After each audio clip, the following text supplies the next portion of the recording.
अस्सलाम वालेकुम।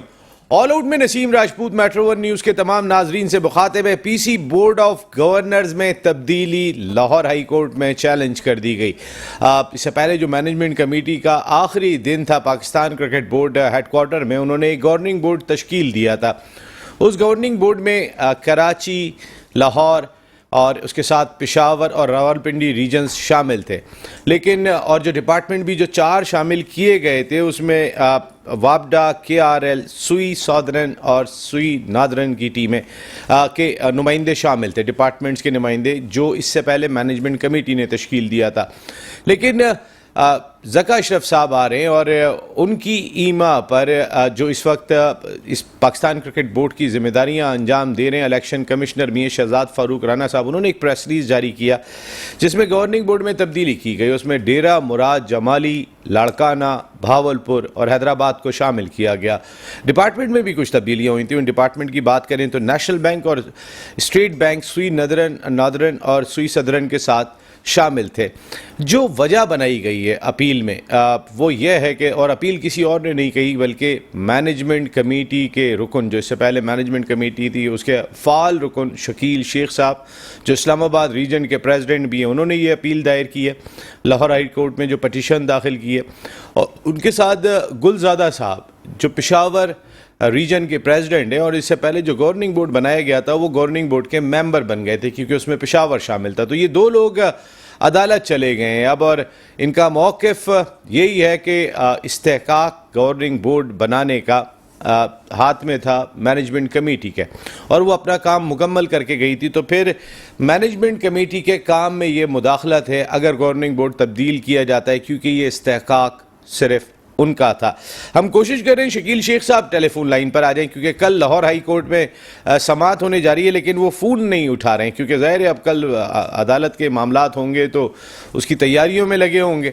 लेकिन क्या 27 जून को चेयरमैन पाकिस्तान क्रिकेट बोर्ड का जो इंतखाब होने जा रहा है, जहाँ ज़का अशरफ साहब चेयरमैन बनने के लिए फेवरेट है, कहीं वो तो खटाई में नहीं पड़ गया? कल लाहौर हाई कोर्ट का ऑर्डर क्या आता है इस पर सबकी नज़रें होंगी क्योंकि कल ये मामला लाहौर हाई कोर्ट में डिस्कस होगा और परसों 27 तारीख को चेयरमैन PCB का इंतखाब होना है। तो बड़े इंटरेस्टिंग मामलात हो गए। पाकिस्तान क्रिकेट बोर्ड की कुर्सी हम पहले ही कह रहे हैं कि इतनी अहम होती है कि वज़ीर आज़म और 2-3 कुर्सियों के बाद शायद तीसरी बड़ी कुर्सी कह लें, चौथी बड़ी कुर्सी कह लें, जहाँ लाइमलाइट में भी होता है। पाकिस्तान क्रिकेट बोर्ड की किटी में पैसा भी बहुत है, तो बड़ी इंपॉर्टेंट पोस्ट इसको करार दी जाती है। हम इतना ज़्यादा शायद कौमी असम्बली के स्पीकर को या सेनेट के स्पीकर को भी TV पे नहीं देखते जितना चेयरमैन पाकिस्तान क्रिकेट बोर्ड को देखते हैं और उनकी खबरें डिस्कस हो रही होती है। तो बड़ा ही इंपॉर्टेंट होता है जिसमें सबका इंटरेस्ट होता है।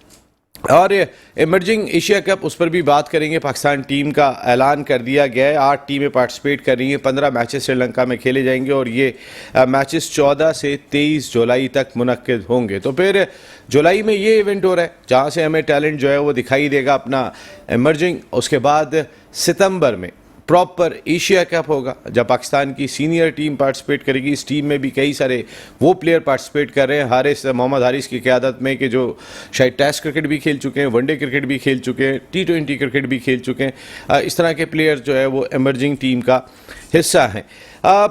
कई और चीज़ें भी हैं। नजम सेठी साहब जाते जाते जाकिर खान साहब को NCA का हेड बनाया गया। इससे पहले 1 महीने के लिए उन्हें स्पेशल प्रोजेक्ट का सरबराह बनाया गया था। KL राहुल वो अनफिट हो गए एशिया कप से पहले। ये शायद भारत के लिए बड़ा सेटबैक होगा जिस तरीके के वो प्लेयर है। KL राहुल का धचका है। वर्ल्ड कप का ऐलान मंगल को कर दिया जाएगा शेड्यूल का और 100 रोज़ा काउंटडाउन मुंबई में होने वाली तकरीब में शुरू होगा। और ये काफ़ी अरसे से रुका हुआ था, लोग भी इंतज़ार कर रहे थे कि वर्ल्ड कप कब शुरू होगा। ये सारे इश्यूज़ होंगे हमारे साथ गुफ्तगू के लिए। हमारे साथ गुफ्तगू के लिए मौजूद हैं पाकिस्तान के farmer first class cricketer, knock कर रहे थे एक वक्त में पाकिस्तान क्रिकेट टीम के दरवाजे पे सकलैन मुश्ताक का नमल बदल इन्हें करार दिया जा रहा था, क्रिकेट एनालिस्ट के तौर पे आप उन्हें देखते रहते हैं। आतिफ मकबूल, thank you very much Atif, आपका बहुत शुक्रिया। उनके साथ हमारे एक ज़बरदस्त किस्म के फ़र्स्ट क्लास क्रिकेटर जिनका नाम भी पाकिस्तान में बहुत ज़्यादा धूम मचाता रहा था और कहा जा रहा था कि शायद ये भी पाकिस्तान क्रिकेट टीम का हिस्सा बन जाएंगे।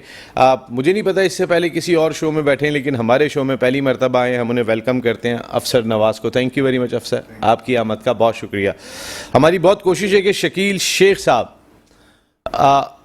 वो टेलीफोन पे हमें ज्वाइन करें, तो ज़रा थोड़ी सी शकील शेख साहब से भी जो है वो इस सिलसिले में बात करें कि क्या पटिशन है, क्या मामलात हैं हाई कोर्ट में, क्या चीज़ को प्ली बनाया गया है ख़ास तौर पे। लेकिन अगर वो अवेलेबल नहीं हो रहे हैं शकील शेख साहब इस वक्त, नदीब उस्मानी साहब, तो हमारे सीनियर जर्नलिस्ट शुएब जट साहब को लीजिएगा। मैं तारुफ हो गया, एक ब्रेक ले लेता हूँ, वापस आता हूँ तो फिर हम अपनी डिस्कशन का अफसर नवाज साहब एंड आतिफ मकबूल साहब आगाज़ करते हैं। एक ब्रेक के बाद ऑल आउट में एक मरतबा फिर आपको खुशामदीद कहते हैं। कल लाहौर हाई कोर्ट में समाअत होगी गवर्निंग बोर्ड की तब्दीली पर, और हमने बता दिया कि क्या गवर्निंग बोर्ड इससे पहले मैनेजमेंट कमेटी बना के गई थी। वो कहते हैं ये हमारा इस्तेकाक है, आइनी तौर पर ये कहा जाता है कि ये उनका इस्तेकाक है, लेकिन एक नोटिफिकेशन 20 तारीख के हवाले से ज़रूर जारी हुआ था IPC मिनिस्ट्री की जानिब से, जिसमें कहा गया था कि अब मैनेजमेंट कमेटी का कोई रोल नहीं रहा है, वो डिज़ोल्व हो चुकी है और उसका कोई काम नहीं है। लेकिन गवर्निंग बोर्ड बनाना किसका काम था, ये शायद कल हाई कोर्ट में समाअत होगी। हमारी इत्तलात के मुताबिक अब तक शायद ये मैनेजमेंट कमेटी का काम था, ये गवर्निंग बोर्ड तश्कील देकर नए जो PCB के सरबरा आएंगे उनके हवाले करना, जहाँ तक हमें पता है। लेकिन अब ये लाहौर हाई कोर्ट में मामला जा चुका है, तो इस कोर्ट के मामले पे ज़्यादा बात नहीं करते। आतिफ मकबूल साहब से ज़रूर जानते हैं। आतिफ भाई, उससे हट के हम बात करते हैं। पिछले गवर्निंग बोर्ड ने जो पिछली मैनेजमेंट कमेटी ने नजम सेठी साहब की सरबराही में थी, जाते जाते उन्होंने जो गवर्निंग बोर्ड बनाया था उसमें कराची, लाहौर, रावलपिंडी, पेशावर और जो मौजूदा अब जो सरबरा आने वाले हैं, उसके बाद जो नया गवर्निंग बोर्ड सामने आया उसमें डेरा मुराद जमाली, भावलपुर, हैदराबाद और लड़काना। अगर हम क्रिकेट के लिहाज से देखते हैं तो कराची, लाहौर, रावलपिंडी, पेशावर में शायद ज़्यादा क्रिकेट होती है कंपैरेटिवली डेरा मुराद जमाली, लड़काना, हैदराबाद और जो भावलपुर। क्या ख्याल है आपका? जी बिल्कुल, आप सही कह रहे हैं नसीम भाई। देखें, ये जो गवर्निंग का सिस्टम था गवर्निंग मेंबर का, उसमें बड़े शहरों का होना बहुत ज़रूरी था। जो आपको पता है, जो पूरे पाकिस्तानी क्रिकेट को हैंडल कर रहे हैं और हर जगह सपोर्ट करती है बड़ी क्रिकेट जो है, बड़े शहर जितने भी हैं, जैसे हम कराची, हैदराबाद, सिंध को, इंटीरियर को पूरा कवर कर रहे होते हैं। इसी तरह हर सिटी जो बड़ा है वो छोटे सिटीज़ को कवर कर रहा होता है। अब इस तरह छोटे सिटीज़ में जाएगी ये गवर्निंग बोर्ड का मेंबर और कोई इस तरह कोई सिस्टम बनता है, तो वो फिर क्रिकेट इंप्रूव नहीं हो पाएगी। वो अपने सिर्फ जो लोग हैं वो इनको ही ला सकेंगे। क्योंकि इसका एक पहलू ये भी तो है वो कि क्रिकेट होती ही कराची, लाहौर, कराची का मुकाबला डेरा मुराद जमाली से या हैदराबाद से, जी जी, कराची का हैदराबाद से मुकाबला नहीं कर सकते हम। इसी तरीके से ना लड़काना से मुकाबला कर सकते हैं, जो सिंध के 2 डिस्ट्रिक्ट दिखाई दे रहे हैं। लाहौर का भावलपुर से नहीं हो सकता जी, और डेरा मुराद जमाली का पेशावर से नहीं हो सकता मुकाबला, जितनी क्रिकेट यहाँ पर होती है। जी बस वही मैं कहना चाह रहा हूँ कि जितनी क्रिकेट ये हो रही है इस बड़े शहरों में, वो छोटे शहरों में क्रिकेट को हाँ इम्प्रूव करने की कोशिश करते हैं और कर भी रहे हैं सपोर्ट, इसीलिए क्रिकेट वहाँ से निकल भी रहा है। अब इस तरह से छोटे शहरों को ये गवर्निंग मेंबर में ले आना तो ये अच्छी बात है, लेकिन इस तरह से इनको होल्ड नहीं करना चाहिए कि यार आप गवर्निंग का मेंबर बना के उनको आप साथ बिठाएं। ठीक है, आप उनको क्रिकेट में इन्वॉल्व कर सकते हैं, क्रिकेट उनको जितनी इंप्रूव हो सकती है उनके यंग टैलेंट को लेकर आएँ जो आते हैं। हमेशा सिंध से माशाल्लाह काफ़ी प्लेयर निकले हैं। सबसे पहले आपके सामने शर्जील है, उससे पीछे आप अगर और चलें तो वो है रुजवान लेग स्पिनर था जो जिम्बाब्वे के खिलाफ खेला था, तो फैसल अथर थे। तो काफ़ी यानी कि सिंध से भी प्लेयर निकलते हैं। इसी तरह नोमान अभी करंट तो बहुत 2-3 खेल रहे हैं, लेकिन जो पीछे चलता आ रहा है तो हम सपोर्ट हर जगह हो ही रही है। तो बड़े शहरों को जो है कंटिन्यू करना चाहिए। तो इसी तरह जो है वो क्रिकेट को वो चलाएंगे। और जो आपको पता है छोटे शहरों में भी वैसे ही ऑलरेडी इतनी टेंशन है कि आपको पता है मामला जो हैं वो ऑलरेडी पाकिस्तान में डिस्टर्ब हैं। अभी जिसके हाथ में जो चीज़ आती है वो सीट का, उस कुर्सी का फ़ायदा उठाता है। सिर्फ बात ये है, अब जो जिसके हाथ में जाएगी गवर्निंग बोर्ड के मेंबर जो बनते हैं वो फिर वो अपने सिटीज़ के अपनी क्रिकेट को इस्तेकाक किसका है। हम इसमें इस बहस को जो मैंने वैसे भी बताया अफसर नवाज साहब के इतलात यही है कि ये मैनेजमेंट कमेटी का इस्तेकाक था कि आप इलेक्शन करा के हैंड ओवर करके चले जाएं। तो इलेक्शन उन्होंने कराए। गवर्निंग बोर्ड की तामीर ये एक चैलेंज भी किया गया, इसको आईपीसी मिनिस्ट्री ने भी बात की, लेकिन अब हाई कोर्ट में देखते हैं ये मामला क्या होता है, क्योंकि शकील शेख और गुलज़ादा ये दोनों क्रिकेट की बड़ी अहम शख्सियतें, अगर ये प्ली लेकर गए तो कमज़ोर प्ली तो नहीं होगी। सही बात है, ये मैनेजमेंट का मसला है कि ये जो मुझे सस्ता है मेरा थोड़ा मुझे जगह भाई, आप बहुत सही हैं कि अरे खुल के बात करें अफसर भाई, आप अफसर हैं यहाँ के, करें। नहीं, आप ही मुझको सही बोला कि आप जैसे लाड़काना हो गया या ड्रीम मुराद हो गया, इससे कराची का वही नहीं, कंपेरिजन नहीं है।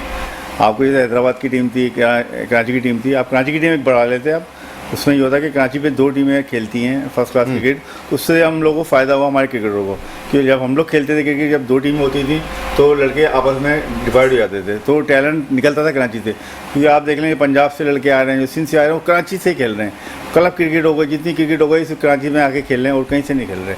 तो ये है कि आसिफ ने सही बोला कि बड़े रीजन्स को होना चाहिए, छोटे रीजन्स को नहीं होना चाहिए।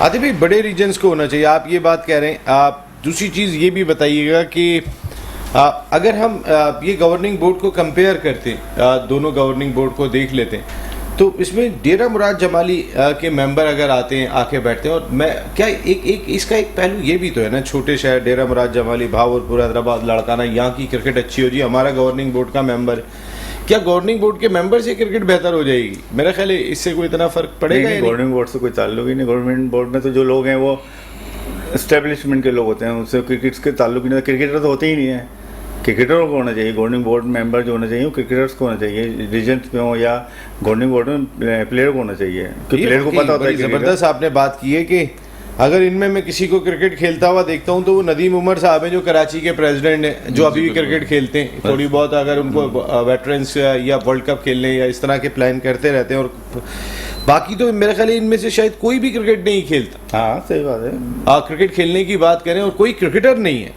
गवर्निंग बोर्ड में, चाहे इन्होंने बनाया हो या इन्होंने बनाया हो, गवर्निंग बोर्ड में कोई क्रिकेटर नहीं है। That's very important. जी जी। दूसरी क्या मैनेजमेंट ही फैसले करे? कोई एक क्रिकेटर तो दिखाई देना किसी रीजन से आ गया हो या किसी डिपार्टमेंट से आ गया हो। हाँ, ऐसा दिखाई नहीं दे रहा। बस मैं वही आपसे कहना चाहूँगा कि देखें, एक तो सबसे मेन चीज़ ये बड़ा अजीब स्टेप हुआ है जो ज़का अशरफ साहब आ गए हैं और नजम शेट्टी साहब को हटाया गया है। तो एक तो ये सबसे बड़ी एक अलमिया है, मेरी नज़र में सवाल है कि ऐसा पाकिस्तान में चलता रहता है। आतिफ मकबूल साहब, यहाँ पे सुबह उठेंगे पता नहीं होता कौन सी तब्दीली तो हो फिर गई। वो ये वही चीज़ है कि जो आपने बात की कि जैसे बड़े जितने भी शहर है, अब छोटे शहरों को गवर्निंग मेंबर बनाया जा रहा है, तो ये वही स्टेप है। फिर पाकिस्तान में आपको पता फिर कुछ भी हो सकता है। इस तरह हमारी क्रिकेट इंप्रूव नहीं होगी, इस तरह फिर हम और जो है डाउन टू अर्थ जाते रहेंगे हम लोग। तो ये है एक इशू। अगर हम लोग अच्छे सही स्टेप्स लेंगे और जो होना चाहिए क्रिकेट की बेहतरी के लिए, हमें वो काम करना चाहिए। अगर अभी भी हम इन चीज़ों को लेके सोचेंगे तो ये तो बॉस फिर हमारी क्रिकेट ना इंप्रूव नहीं कर पाएंगे, ना हमारी डोमेस्टिक हो चाहे वो इंटरनेशनल हो। आपके सामने इंटरनेशनल टीम में भी जो हो रहा है आपके सामने सब समझ सकते हैं कि सारी चीज़ें। कुछ प्लेयर जो हैं वो उसके लिए लॉबीज़ के थ्रू खेल रहे हैं, कुछ जो हैं वो अपनी पसंद नापसंद की वजह से खेल रहे हैं, नहीं खेल रहे हैं। तो ये सारी चीज़ें हम लोग ये चीज़ें फेस करते हुए आ रहे हैं। मैं खेल रहा हूँ अब पिछले 20-22 साल से फर्स्ट क्लास खेल रहा हूँ, अफसर भाई खेल रहे हैं। तो हम लोग ये चीज़ें एज अ प्लेयर में बात करूँगा कि जो मैंने फील किया है कि ये चीज़ें चलती चली आ रही हैं, इनको यहाँ रोक देना चाहिए। फेयर डिसीजन होने चाहिए, फेयर क्रिकेट होनी चाहिए, तो ही आपकी क्रिकेट इंप्रूव होगी। और जिस तरह ये डिसीजन हुआ है कि ये नजम शेट्टी साहब को हटाने का, तो ये मैं शॉक्ड हूँ कि ये ऐसा सीन वज़ीर-ए-आज़म साहब को लेना नहीं चाहिए था, क्योंकि जो एक लेकिन वो अब कुछ आईनी मामलात होंगे, बिल्कुल आपस के। भाई कोalition गवर्नमेंट है, मुस्लिम लीग नून भी वही है, तो पीपल्स पार्टी भी वही है, दोनों ही की जगह पर हैं, तो उन्होंने मिल मिला के ये फैसला कर लिया होगा। ये उनका अपना मामला है। और नजम शेट्टी साहब के बैक पे जो उनकी परफॉर्मेंस है, वो अभी भी अगर मैं उनका हाइब्रिड मॉडल देख लूं तो वो वाकई में पाकिस्तान की रिस्पेक्ट रखी गई है। गो के उन 4 मैचों का कोई फायदा नहीं है। बहुत बड़ा स्टेप एज ए पाकिस्तानी बात कर रहा हूँ, वो रिस्पेक्ट रखी गई है कि यार हमारी बीसीसीआई के सामने कोई बात सुन ली गई। आज से पहले कभी नहीं ऐसा हुआ आपके सामने। उन्होंने अपनी साल वर्ल्ड कप था तो ये हो गया। जी बिल्कुल, वरना तो ये भी पॉसिबल नहीं था। अफसर नवाज भाई, एमर्जिंग एशिया कप होने जा रहा है, 8 टीमें पार्टिसिपेट करेंगी 14 से 23 जुलाई तक। पाकिस्तान, इंडिया, नेपाल, श्रीलंका एक ग्रुप में, दूसरे ग्रुप में अफगानिस्तान, बांग्लादेश, ओमान और यूएई। पाकिस्तान, भारत और श्रीलंका एक ग्रुप में होना, मेरा ख्याल है ये ग्रुप ज़्यादा तगड़ा है। हाँ, तगड़ा तो है जरूर भैया कि पाकिस्तान क्वालिफाई करती है आगे जाके सेमीफाइनल के लिए, तो अफगानिस्तान के खिलाफ पाकिस्तान अंडर प्रेशर खेलता है। आप अंडर 19 से इसकी क्या वजह है वैसे अफसर भाई, इसकी आपको ये क्या कि लगता है? मैंने जो देखा है कि वो पाकिस्तान जो लड़के अंडर 19 में थे वही लड़के पाकिस्तान टीम में आज। तो आप अंडर 19 बैक पे चले आए, पिछले चले आए वर्ल्ड कप के अंदर वो बांग्लादेश वो अफगानिस्तान का वो क्या नाम है जो राशिद ने दूसरा एक नबी नहीं जो मुजीब से इतना अंडर प्रेशर खेलते हैं, क्या वो चीज़ आप देखिएगा कि अब नेक्स्ट मौका तो राशिद तो और अच्छा हो गया, और राशिद इतना अच्छा हो गया कि पाकिस्तान अंडर प्रेशर खेलेगा अफगानिस्तान के खिलाफ। अफगानिस्तान के खिलाफ अंडर प्रेशर खेलेगा, सेमीफाइनल में सेमीफाइनल के अंदर खेलेगा। देखिए हर छोटी टीम जो होती है वो बड़ी टीम को मारने के लिए कोशिश यही करती है। इसी तरह अब अफगानिस्तान ने भी थोड़ा टफ टाइम देना शुरू कर दिया है। काफ़ी मुल्कों को आप सीरीज उठा के देखें तो काफ़ी सीरीज उनकी हो चुकी हैं इस साल के अंदर, और टीम परफॉर्म भी कर रही है। और उनमें कई प्लेयर ऐसे हैं, गुलबर हो गया, जैसे गुलबाज हो गया, और नबी हो गया जो टीम को आपको पता रन भी कर रहा है अभी, और राशिद है, मुजीब है, तो काफ़ी टैलेंट उनका जो है इम्प्रूव हो रहा है। अब वो अच्छी टीम से किसी भी खेलते हैं तो टफ टाइम देते हैं, उनके पास क्वालिटी स्पिनर्स भी हैं, क्वालिटी बैटिंग भी है, तो वो अच्छी टीम है। अफगानिस्तान टफ टीम है, पाकिस्तान को टफ देगी। और फिर इमर्जिंग एशिया कप में यहाँ साइम अयूब भी गए, तो हारिस की क़यादत में खासे यंगस्टर्स इस टीम का हिस्सा है। कितना फ़ायदा हो सकता है? ये अगस्त में हो रहा है और सितंबर में एशिया कप है, तो हमें ये भी पता चल जाएगा इंडिया की भी बी टीम जो आ रही होगी वो एक प्रॉपर ए टीम होगी, उनकी भी, उनमें भी कई सारे ऐसे प्लेयर्स होंगे जो आईपीएल में अभी बहुत परफॉर्म करके आ रहे हैं। इंडिया तो क्रिकेट बहुत ऊपर है, उनकी जितने बैट्समैन आते हैं वहाँ पे टॉप क्लास आते हैं, मतलब कि जो आप ऊपर के लेवल पे ले लें या नीचे लेवल के भी प्लेयर आएंगे वो टॉप क्लास प्लेयर आते हैं, उनके बैट्समैन बहुत आला होता है, क्योंकि वहाँ पे इंडिया हमें अपनी टीम वर्ल्ड कप के लिए भी बनाने के लिए ये एफ्रो एशिया कप खासा इंपॉर्टेंट है, इमर्जिंग एशिया कप। जी बिल्कुल, इसमें से भी आपको 2-3 टैलेंट, जो यंग टैलेंट जितना भी ये गया है ये आपके सामने, उस टैलेंट में से, उस टीम में से भी आपको 2-3 यंग अच्छे प्लेयर नज़र आ सकते हैं। आई मीन उसको उनको कंटिन्यू करा सकते हैं। लेकिन सबसे मेन चीज़ आ जाती है बॉस, आप कोई भी टीम बनाते हैं, अभी पाकिस्तान की टीम है तो इसमें आपको ये एक चीज़ रखनी चाहिए कि यार फेयर होना चाहिए, कि पसंद ना हो, लॉबी नहीं होनी चाहिए, लाइकिंग डिसलाइकिंग ये चीज़ें ना हो तो टीम बनती है और वो टीम फिर प्रूव भी करती है। जो लड़का नहीं परफॉर्म कर रहा आप उसको स्टैंड बाय में, इतने लड़के हैं आपके पास, आप चेंज कर सकते हैं, आपके पास ऑप्शन, जब बेंच पे लड़के होंगे बाहर, तो अगर किसी टीम को सही करना है तो ये सबसे अच्छा ऑप्शन होता है कि जब आप जो प्लेयर खेल रहे हैं उनका नेम बदल रखें। जो एक लड़का अगर परफॉर्म नहीं कर रहा सीरीज़ में, अगर उसने नहीं कुछ किया तो आप उसको चेंज करें ताकि उसको बैक पे जाएं, आप उसको भेजें डोमेस्टिक, वो 2-3 साल खेले, अपने आप को परफॉर्म करे, फिर अगर आता है तो फिर वो लाइन में लगे। तो ये चीज़ें होंगी तो प्लेयर को थोड़ी टेंशन भी होती है कि अगर मैं नहीं करूँगा तो मैं बैठने का भी चांसेस है, मैं हो सकता है सीरीज़ से बाहर हो जाऊँ। लेकिन यहाँ पर कुछ ऐसा चल रहा है जो कुछ लॉबी सिस्टम कह लें, लाइकिंग कह लें या फ्रेंडशिप कह लें, तो वो चलते चले आ रहे हैं वो प्लेयर। उनको ये चीज़ें देखनी चाहिए कि ये फ्रेंडशिप और ये सारी चीज़ें, ये इंटरनेशनल क्रिकेट टीम है, कोई मजाक नहीं है। नहीं, बिल्कुल सही बात है। एमर्जिंग एशिया कप खासा इंपॉर्टेंट है, अगर हम देखें तो इस लिहाज से इंपॉर्टेंट है कि अगस्त में एमर्जिंग एशिया कप, सितंबर में एशिया कप, अक्टूबर में वर्ल्ड कप। तो जो भी खिलाड़ी एमर्जिंग एशिया कप खेल रहे होंगे वो ख्वाब ज़रूर सजाए हुए होंगे कि मैं इंडिया के वर्ल्ड कप का हिस्सा बन सकता हूँ, और ऐसे बहुत सारे प्लेयर्स के लिए मौके मौजूद होंगे। ब्रेक लेते हैं, ब्रेक के बाद आते हैं तो केएल राहुल जैसा बैट्समैन एशिया कप में इंडिया को दस्तयाब नहीं होगा, इस पर भी बात करेंगे। कुछ वर्ल्ड कप के शेड्यूल पे बात करेंगे ब्रेक के बाद। ऑल आउट में एक मरतबा फिर आपको खुशामदीद कहते हैं। हम बात कर रहे थे इमर्जिंग एशिया कप पर। एशिया कप पर हमने बहुत बात की थी कि जिस तरह का टूर्नामेंट होगा, श्रीलंका की सीरीज़ पे बात हुई कि शाहिन अफरीदी को होना चाहिए या नहीं होना चाहिए टेस्ट टीम में, ख़ास तौर पे वो इंजरी के बाद है। अब वो एशिया कप और वर्ल्ड कप के लिए बहुत इंपॉर्टेंट होंगे। वहीं पर ही एक बड़ा इंपॉर्टेंट प्लेयर जिसका न बार बार मेरे जहन में नाम आ रहा है, ना वो एशिया कप में दिखाई दिए, ना टेस्ट टीम में, तो खैर वो होते ही नहीं है, लेकिन इतने सीनियर है शायद उनको इमर्जिंग टीम में नहीं रखा जा सकता था, लेकिन क्या वो इम्पोर्टेंट हो सकते हैं? मैं बात कर रहा हूँ इमाद वसीम की। मेरा सवाल अफसर भाई आपसे, इमाद वसीम को आप समझते हैं कि चेक कर लेना चाहिए था, जिस तरह अभी रिसेंट पास्ट में कमबैक करने के बाद उन्होंने परफॉर्म किया, ओडीआई में एशिया कप में चेक किया जा सकता था, फिर इमर्जिंग एशिया कप में अगर हम चेक करने के लिए तो उन्हें भेज सकते थे कि फॉर्म कैसी है, फिटनेस कैसी है, पता तो चल जाता। नहीं, इमाद वसीम पाकिस्तान का गुड ऑलराउंडर है, उसको आपको चेक क्या करना चाहिए, उसको खिलाना चाहिए, और इमर्जिंग हो या पाकिस्तान। आपके ख्याल में एशिया कप की टीम में होना चाहिए उन्हें? एशिया कप की टीम में लाजमी। नवाज से बेहतर है वो? नहीं, नवाज से देखिए, नवाज का बॉल नवाज बाद में ओवर करता है, ये सर्किल में गेंद करता है, इसका अमाद का बॉल अंदर आता है। अमाद ज़्यादा डेंजरस बॉल करता है सर्किल के ओवर। आप सर्किल के बाद नवाज करता सर्किल के बाद, और आजकल क्रिकेट इतनी तेज़ हो गई है, वाइट बॉल का दौर है, तो नवाज की कुछ लग सकती है, छक्के चौके नवाज के लगते हैं, नवाज कंटेन नहीं कर सकता। अम्माद जो सर्किल में आपको ओवर करके देगा वो आपको नवाज नहीं करके देगा, उसका है मसला। ये उसको एज है कहीं ना कहीं, और बैटिंग की भी बैटिंग तो फिर वो, और फिर सबसे बड़ी चीज़ ये कि आपके जो 3 स्पिनर्स खेल रहे होंगे इंडियन पिचेस पे या श्रीलंकन पिचेस पे, आपने स्पिनर्स के साथ अटैक करना है। आपके 3 स्पिनर, तीनों बैट्समैन हैं आपके पास। अगर हम देखते हैं शादाब भी बैटिंग करते हैं, आपके अम्माद भी बैटिंग करते हैं, आपके नवाज भी बैटिंग करते हैं। तो अगर आप 3 स्पिनर्स के साथ मैदान में उतरते हैं, वहाँ पे शायद मेरा नहीं ख्याल कि उन पिचों के ऊपर आपको फ़हीम अशरफ या वसीम जूनियर की ज़रूरत पड़ेगी, वहाँ आपको स्पिनर्स की ज़रूरत पड़ेगी, जिस तरह के ट्रैक्स अब तक हमने देखे।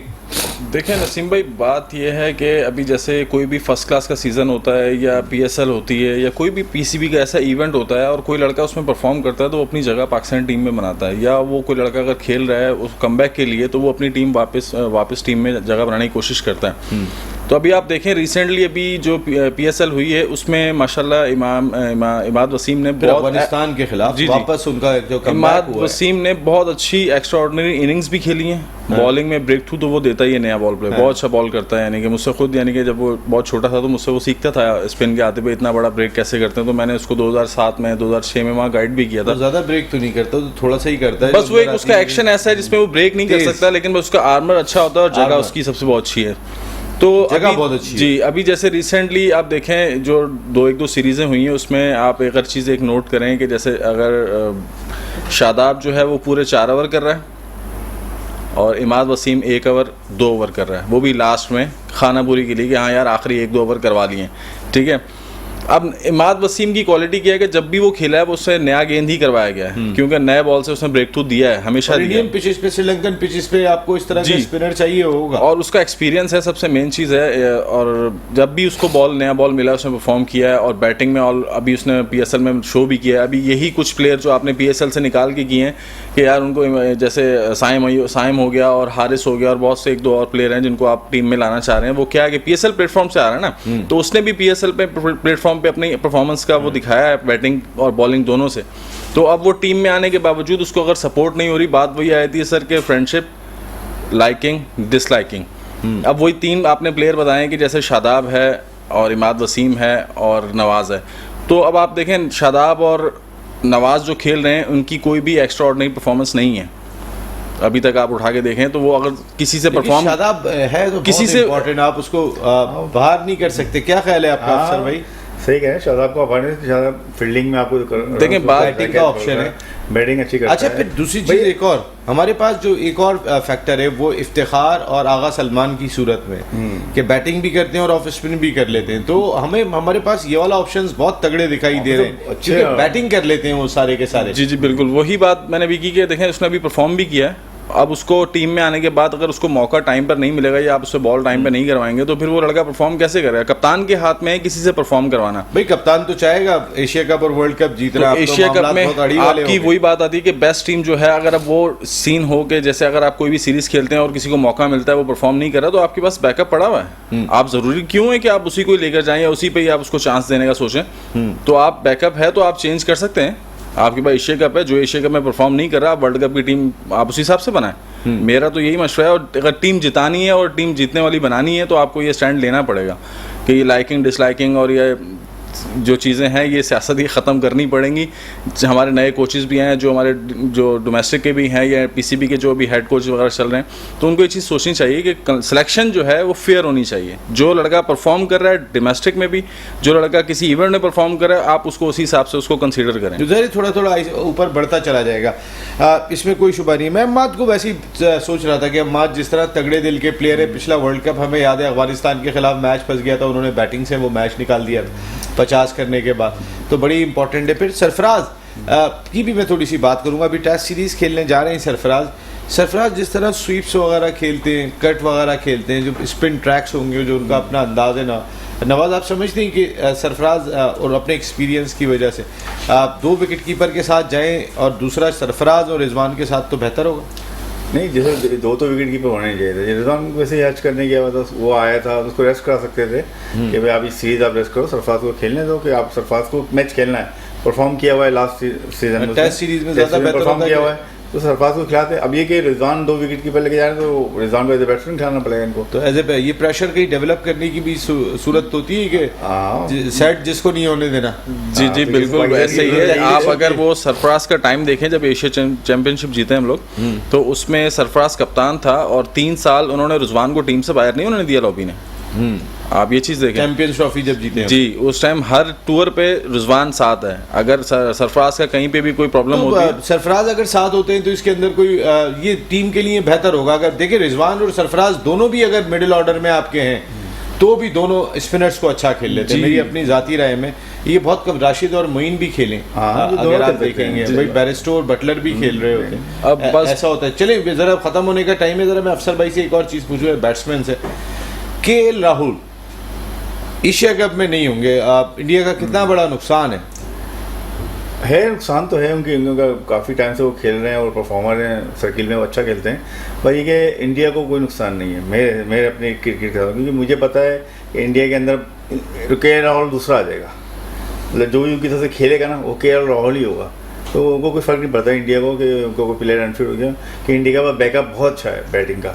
ये तो पाकिस्तान में थोड़ी प्रॉब्लम होती है कि बैकअप नहीं होता, कि बैट्समैन के पीछे बैट्समैन नहीं होता, कि बनाते ही नहीं हमारे पाकिस्तान। अफसर आप भी गए थे ना एक क्लब टूर्नामेंट खेलने के लिए इंडिया? मैं इंडिया गया था। वहाँ कैसा टैलेंट होता है वैसे? बहुत अच्छा टैलेंट हुआ। क्लब क्रिकेट में खेलने गया था सहारा कप, वहाँ बहुत अच्छा होते हैं। वहाँ पे क्लब के जितने बैट्समैन उनके होते हैं 5-6 बैट्समैन खेलते हैं, वो टॉप प्लेयर होते हैं। मतलब ये क्या, हम कराची की टॉप टीम बना के लेके गए थे और हम वहाँ पे बेबस नजर आए, हम आराम से हार के आ गए। उन्होंने हमें खेलने नहीं दिया, उनके पास बैट्समैन भी अच्छे थे, उनके पास स्पिनर भी अच्छे थे, और उन्होंने बहुत प्रॉब्लम की। तो कराची से क्या इंडिया का मैच हो रहा था? कराची से मुंबई खेल रही होगी या दिल्ली खेल रही होगी? नहीं, वो क्लब थे, कराची में क्लब बना के गए थे। हमारे चांद भाई थे, नासिर भाई थे, इरम था, वो टीम बना के हमारी टीम लेके गए थे यहाँ से। हाँ। मंसूर खान कप्तान थे हमारी टीम के। हाँ। तो कराची के जितने टॉप प्लेयर थे हम लोग गए थे वहाँ पे खेलने। तो भैया कि वहाँ गए थे खेलने क्लब क्रिकेट, तो वहाँ पे इनाम भी बहुत अच्छा था। सारा परिवार में हमें रिहाइश दी थी, बहुत अच्छा सेटअप था। गर्मी बहुत थी वहाँ पे भैया कि हम लोग वहाँ खेले। कौन से शहर में हुआ था और कब हुआ था? लखनऊ में गए थे हम लोग 2007 में। अच्छा, खेलने गए थे। वो गर्मी बहुत थी वहाँ पे। बस ये कि यहाँ पाकिस्तान में मैच शुरू होता है 10 बजे, वहाँ 6:30 बजे मैच स्टार्ट होता था। तो ये है वहाँ पे गर्मी का। यानी आप भी यही कहेंगे कि केएल राहुल नहीं है तो बहुत किशन आ जाएंगे, तो कोई अभी आ जाएगा जो जगह पूरी कर देगा। जी बिल्कुल, अफसर भाई ने बिल्कुल सही कहा कि देखें उन्होंने अपना बैकअप तैयार किया हुआ है। अगर केएल राहुल या कोहली या किसी को भी कुछ होता है तो उनके लिए उनको प्रॉब्लम नहीं है, उनके पास ऑलरेडी इतना अच्छा बैकअप है, मौजूद है। Thank you very much Atif मकबूल साहब and thank you very much अफसर नवाज साहब, आप शो का हिस्सा बने। एमर्जिंग एशिया कप खासा इंपॉर्टेंट है क्योंकि उसके फ़ौरन बाद एशिया कप और वर्ल्ड कप, तो हमें अपने प्लेयर्स की कारकर्दगी का जायज़ा लेना होगा। वो भी टफ क्रिकेट खेल रहे हैं अगेंस्ट इंडिया, श्रीलंका, अफगानिस्तान, बांग्लादेश, ये सारी टीमें एशिया कप का हिस्सा होंगी। इसके साथ कल लाहौर हाई कोर्ट में क्या होगा, परसों 27 तारीख को पीसीबी का इलेक्शन है, उसमें क्या होगा, हमारा गैप है, अगले हफ्ते इस पे बात करेंगे। जब तक के लिए अल्लाह ने के बाद।